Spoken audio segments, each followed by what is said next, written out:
Alright. Not much longer. Probably going to bed pretty soon anyway. Let me see. I wanted to at least say a few things about some political matters, but certainly can't assume that everyone's going to agree with me. People talk a lot about various political things, but sometimes I don't think they actually bother to look very carefully what they're saying. You know, they go with some accepted theories or some things that their teachers tell them in civics class or some things of that nature. There's some myths, I would call them myths, comfortable myths for a lot of people because they don't want to really look into them carefully about what the Constitution actually says, what it permits, and so forth. You know, I've actually been polled a couple times in one or two cases, even by fairly conservative organizations, and found that when they quote-unquote corrected what I said, that they corrected an error. Most notable case I might add was the situation in Libya, where they asked me, you know, if I thought that what the president did in Libya was unconstitutional. And I said, yes, it was. And they said, well, you might not agree with what he did, but it was still constitutional. And I'm thinking, no way. Absolutely not.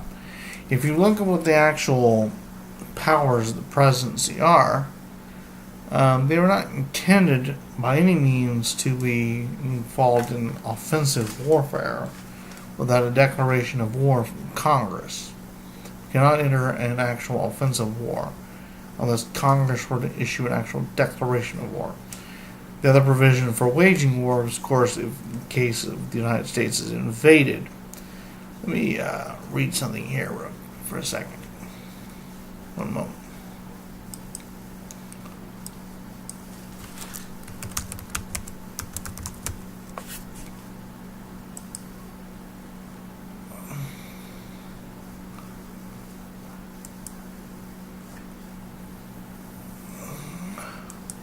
Once again, we're referring to the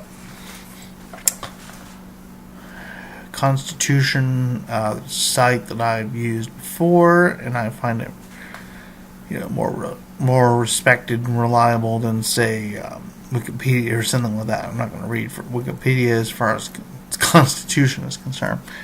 Let's see here. I went through Article 1 before the Constitution, what it actually says. Let me take a look at Article 2, which refers to the powers of the presidency. One moment here. Article 2.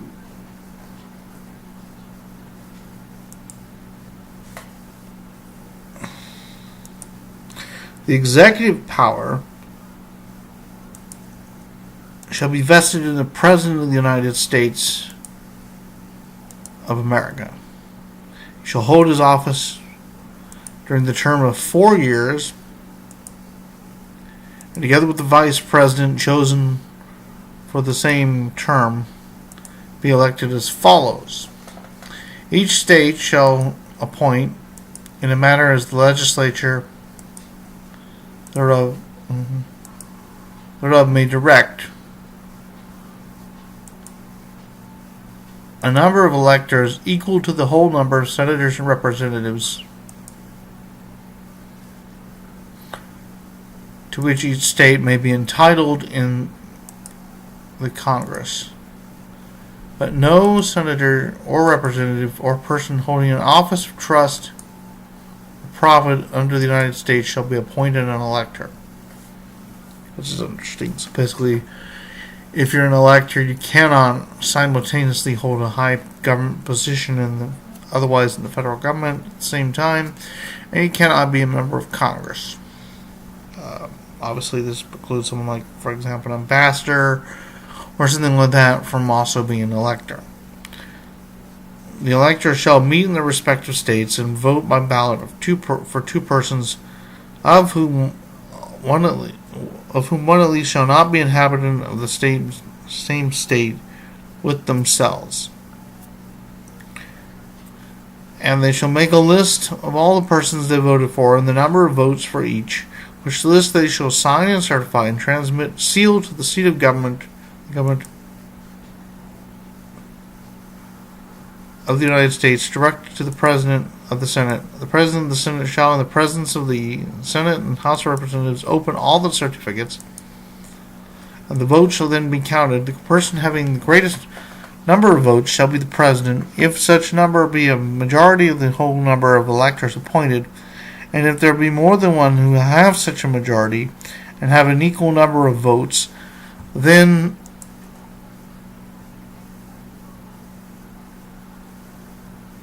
the House of Representatives shall... What's in there?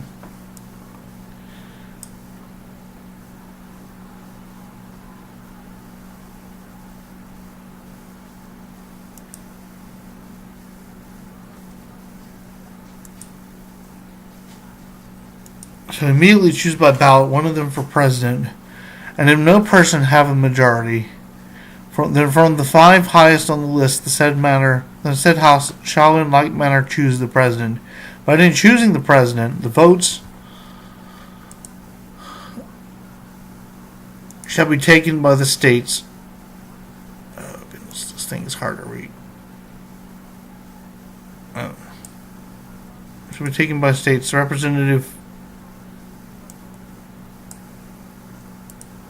representation from each state having 1 vote. A quorum for this purpose shall consist of a member or members from 2/3 of the states,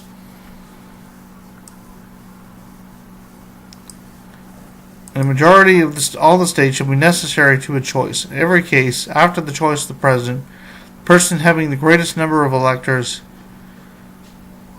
and the votes of the electors shall be the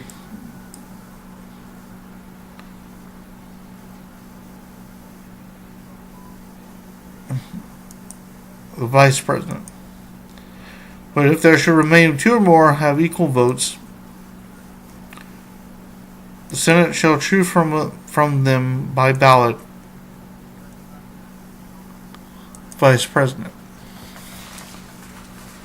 Okay, that part is not necessarily as significant, but let's read further down. Congress may determine the time of choosing the electors and the day in which they shall give their votes, which day shall be the same throughout the United States.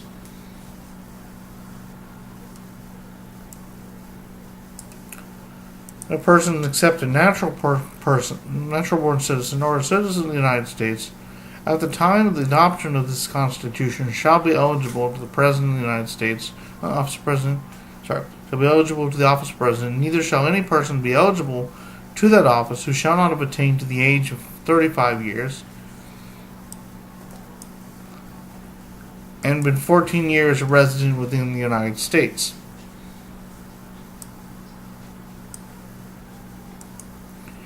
In case of the removal of the President from office or of his death, resignation, or inability to discharge the powers and duties of the said office, the same shall devolve on the Vice President, and Congress may by law provide for the case of removal, death, resignation, or inability, both the President and Vice President, declaring what officer shall then act as President, and such officer shall act accordingly until the disability be removed or a President shall be elected.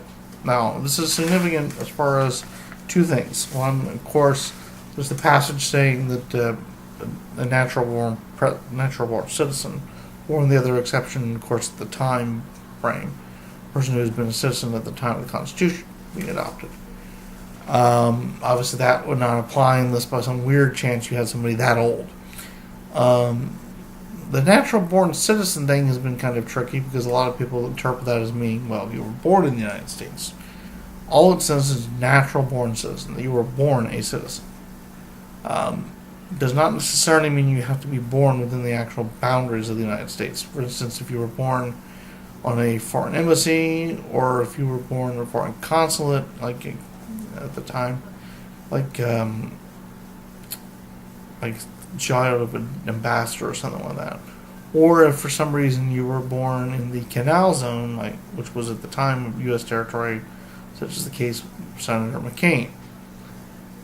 And then, of course, you're also dealing with some of the other issues of some of the stuff has been modified by future amendments, like things like the manner of selection of the vice president and so forth. But you also notice here that it leaves a little bit more room than you would expect for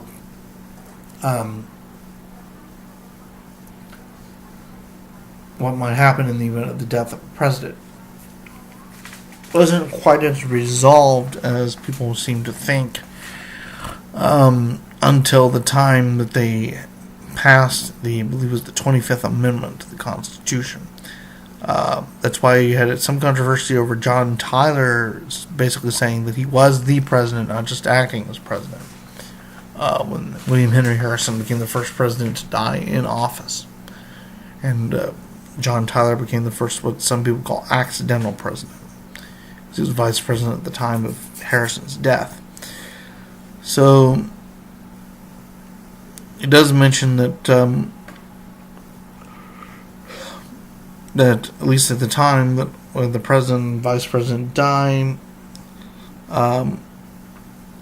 Congress may provide for that situation in case of removal, death, resignation, or inability, both of the president and vice president, declaring what officer shall then act as president, and such officer shall act accordingly. In other words, that they're not necessarily president, but they're filling per se, but are filling out the functions, carrying out the functions or powers of the presidency, acting in that capacity until the disability should be removed or a president shall be elected. In other words, whichever comes first. Either the president or the vice president are disabled, or there's a new election that's happened in the meantime. Some have interpreted that to mean that they were expecting there to be a new election shortly after the death of the president. A new one would be held, and then the new president would serve for 4 years and take over and all that other stuff, instead of the vice president taking over. But of course, you had John Tyler acting as president, and he pretty much said, "No, I'm the president. This is it." That wasn't quite as clear in those days because they didn't have the 25th Amendment.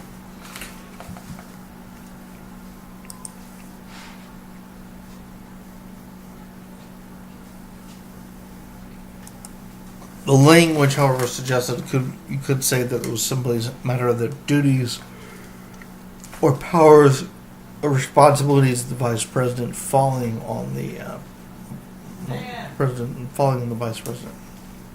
Yes? 1 second here. I'll stop this for now.